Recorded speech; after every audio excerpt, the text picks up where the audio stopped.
Bueno, y continuando con la charla que tenemos con el doctor Alejandro Madrazo, quisiéramos preguntarle, doctor, ¿cuáles considera que son los principales retos a los cuales se enfrentará el CIDE en los siguientes 5 años? Y si gusta ahondar, principales retos para el CIDE Región Centro. Pues mira, yo creo que los principales retos para el CIDE son tres, y uno de ellos está justamente ligado a la sede región centro. Entonces déjame empezar por ahí. O sea, creo que el principal reto del CIDE en general, por supuesto de la sede en particular también, es justamente entender que la gestación de un proyecto tan ambicioso e innovador como lo fue, es, y espero seguirá siendo, confío seguirá siendo la sede región centro, implica una revisión periódica de la forma en la que funciona. O sea, hoy en día tenemos una sede que creo yo ha excedido las expectativas en términos de la velocidad con la que ha madurado. Tú fuiste alumno de la primera generación, esa primera generación siempre se los dijimos, pues están ustedes siendo muy valientes y conejillos de India, siempre es difícil ser la primera generación, pero lo es más aún en un programa que en realidad no existía en el país, que nosotros creamos y que tiene un enfoque muy distinto a las licenciaturas tradicionales, o sea, el enfoque de las licenciaturas todavía a la fecha es fundamentalmente disciplinar en nuestro país, y la apuesta de la licenciatura que ustedes arrancaron es una licenciatura multidisciplinaria, ¿no? Entonces, no solo es una nueva licenciatura, sino es una nueva concepción de la licenciatura misma. Y esa innovación no fue menor.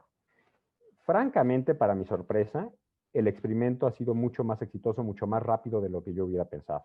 Desde tu generación, nuestros egresados fueron magníficos y se colocaron en magníficos espacios profesionales, en programas de posgrado muy buenos y sobre todo muy diversos. O sea, la versatilidad, el rango con el que salió desde la primera generación de egresados de la licenciatura en políticas públicas, realmente a mí me parece fascinante. O sea, había alumnos que mis colegas economistas que hacen brujería con numeritos y tablitas con asteriscos que yo no entiendo, se peleaban por sus destrezas técnicas en programación, no sé, cosas que no entiendo. Y también tuvimos alumnos en tu generación que concursaron y ganaron para premios de las mejores tesis de derecho, compitiendo contra alumnos de derecho, ¿no? Entonces, ese rango, esa versatilidad que todos ustedes tienen en algún grado, habrá quienes son mejores para los métodos cuantitativos, habrá quienes son mejores para las cuestiones jurídicas, pero todos tienen la capacidad de manejarse en ese rango amplio de habilidades, de métodos, de herramientas. Creo que realmente nos sorprendió a todos en términos positivos, y creo que nos obliga, porque ha continuado, o sea, no fue solo su generación, fue una magnífica generación, pero hemos tenido muy buenas generaciones desde entonces. Y no solo ha sido en docencia, sino que también ha permeado en la investigación. O sea, las publicaciones que logra hoy la sede Región Centro son de una sede muy madura, ¿no? Tenemos publicaciones en revistas con impacto mucho mayor al que tienen incluso la sede, los profesores, los colegas que publican en la sede de Santa Fe, ¿no?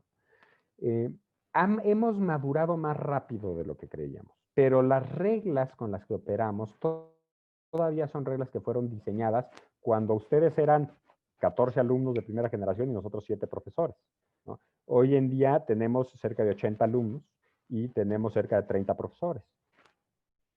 Suena poco en términos absolutos la diferencia en números, pero en términos relativos es un salto enorme. Teníamos un programa docente, ahora tenemos 3 programas docentes. No teníamos programas interdisciplinarios, ni siquiera existían. Nosotros piloteamos los programas interdisciplinarios con el PPD, con el Programa de Política de Drogas. Hoy tenemos no solo al PPD, sino otros 2 programas que están ya en gestación y maduración para llegar a ser un programa interdisciplinario, y estamos incluso ya discutiendo un 4º programa que va en ese sentido, ¿no? de ejes temáticos en vez de disciplinarios. Entonces, tenemos que revisar la forma de organizarnos. Y la región centro es una pieza central de esa revisión. Entonces, la gobernanza del CIDE es uno de los grandes retos, porque es una gobernanza que no ha sido revisada ya en un periodo de tiempo largo. Tenemos que revisar la forma de evaluarnos como pares, tenemos que revisar la forma en la que estamos estructurados en la toma de decisiones con distintos órganos, y muy específicamente tenemos que revisarnos en cómo vamos permitiendo que las reglas institucionales alcancen a la madurez sustantiva de la sede región centro. Ese creo que es un reto muy importante. Ahora, ese es un reto que nosotros hemos gestado, que el tiempo solo ha madurado. Hay un reto que nos está enfrentando hoy en día con las circunstancias políticas del país que es muy importante. y eso es el de continuar siendo una institución pública sin convertirnos en una institución de Estado. El CIDE hizo una apuesta en los años 90 muy agresiva por ser a la vez un espacio en el que se pretendía influir de cerca al gobierno, siendo parte del propio gobierno, pero por otra parte que mantenía un rigor académico y una posición crítica frente al propio gobierno que pocas instituciones han tenido, ¿no? En ese sentido, pues creo que era un éxito, era un balance muy bien equilibrado. Hoy en día nos estamos enfrentando a una administración que no es tan tolerante con la crítica como solía ser y que tiene una concepción de las instituciones públicas como si fueran instituciones de Estado, en la cual, pues, lejos de dar espacio para que las instituciones públicas, específicamente las académicas, nos manejemos, hay una serie de decisiones que centralizan la forma en la que operamos. El caso más emblemático es la desaparición de los fideicomisos que daban enorme autonomía a las instituciones públicas y que el CIDE había sido quizá estelar en aprovecharlas para generar sus propios recursos y desarrollar sus propias investigaciones sin depender de los ciclos presupuestales del Congreso de la Unión y de las negociaciones presupuestales con el gobierno. Cerca del 40% del presupuesto del CIDE era independiente del gobierno. Y eso nos da una enorme independencia, no solo financiera, sino también una independencia sustantiva para poder generar críticas a las políticas públicas y a las decisiones de Estado. Eso está cambiando y tenemos que adaptarnos. Tenemos que buscar la forma de defender nuestra autonomía frente al gobierno sin perder la vocación pública que tenemos. Sería una tragedia que el CIDES empezara a pensar o transformarse o querer verse como una institución privada, envidiando la autonomía que tienen las instituciones privadas hoy en día frente a un gobierno que pero al mismo tiempo no podemos simplemente aceptar que la concepción del gobierno en turno es distinta y nosotros plegarnos a esa forma de entender las instituciones públicas. Nosotros no somos una universidad de Estado, no seguimos la línea del gobierno y no queremos seguir la línea del gobierno. Y el día que eso suceda, yo renuncio al CIDE. Yo entré al CIDE justamente por su perfil, por su agilidad para poder abordar nuevos temas y abordar nuevos proyectos, al ser así de pequeño, pero también por su independencia frente al gobierno, su carácter crítico ante la sociedad y ante el Estado. Si perdemos eso, perdemos todo lo que significa el CIDE. Entonces, ese reto creo que no es menor y es cómo mantener el equilibrio entre nuestra vocación pública, nuestra realidad y nuestra existencia como institución pública, pero no dejar que se nos convierta en una institución de Estado, ¿no? Y luego yo creo que un tercer reto importante para el CIDE es un reto que es más amplio para toda la academia. Y yo sí creo que tenemos que empezar a repensar en serio y a fondo la educación superior. La educación superior creo que tiene que reconocer que la realidad económica y profesional de la mayor parte de nuestros alumnos va a ser muy distinta a la que podíamos tener quienes estudiamos la licenciatura hace 20 o 30 años. En aquel entonces la licenciatura era pensada más bien como vamos, en aquel entonces y hasta la fecha, la licenciatura es un título terminal. Yo creo que en las instituciones de excelencia tenemos que estar muy conscientes, sobre todo en las instituciones de excelencia, en todas, pero sobre todo en las de excelencia, tenemos que estar muy conscientes que nuestros alumnos, la enorme mayoría, no van a terminar sus estudios en la licenciatura. Y entonces, ¿cuál es el papel de la licenciatura en la formación de una persona cuando es un grado terminal? Es algo distinto a cuál es el papel de la licenciatura en la formación de una persona cuando no es el grado terminal. Y ahí es donde creo que la apuesta de la sede Región Centro puede ser muy fructífera, justamente por hacer una licenciatura multidisciplinar en la cual, si bien salen con la competencia para nivel licenciatura, darse de topes con economistas o con abogados o con politólogos, es importante que entendamos que ese no es el nivel terminal para la mayor parte de los alumnos que van a egresar. Que todavía después de eso se van a especializar en algo mucho más estrecho.